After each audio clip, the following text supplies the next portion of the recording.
I used to get my news from the New York Times. I used to read it every day, and it felt very appropriate for the political times, like to just be across what was going on. And then I just got sick of the political times, and it was all a bit doom and gloom. So I got rid of it, and I moved to the UK recently, so I use the BBC app. The news seems to be mostly political these days. It's certainly what's on the front page. So that is what I read, and it got a little doomy, so that's what I stopped reading. So I used to watch the news. I remember doing that with my family, especially with my grandparents, but I think now things have changed. I get my news online, so I typically will use my phone to look at sort of digital news.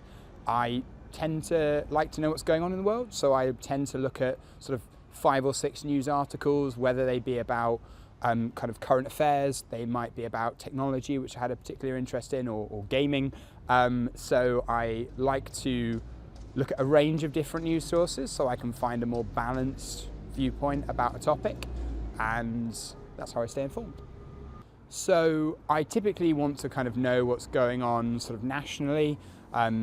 Being a teacher, that really sort of affects what my students are interested in, so I like to check if there's been any changes in things like law, or if there's been any changes in different needs of society. And then I also like to look internationally, because I recognise we're in a global world, and so I like to think about what else is happening beyond, I guess, beyond our own borders.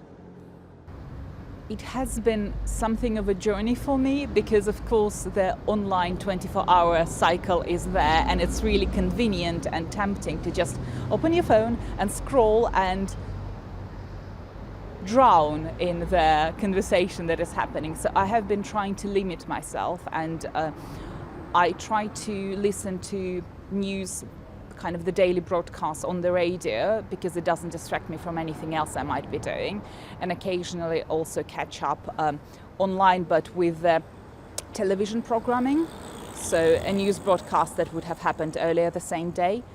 And I am subscribed to a couple of weekly magazines, one American, one British, that I try my best to read maybe 60% of weekly, so that I have some more of an in-depth knowledge, because I find the danger with reading online is that you get the more sensationalist parts of the news without getting the full understanding. I think I'm immediately drawn to the international headlines, so things happening outside of Britain, because I myself have international background, and I think anything that is happening in other countries would be there first, and anything that is so important you can't ignore it. It would also be reflected in the headlines, and then those are normally rather depressing, so I tend to scroll past to kind of culture and arts and read those articles, and then go back to the main events and then fully immerse myself in those. I get my news from the internet. I look at my phone every morning and every evening. I find that useful because it gives you the most up-to-date information.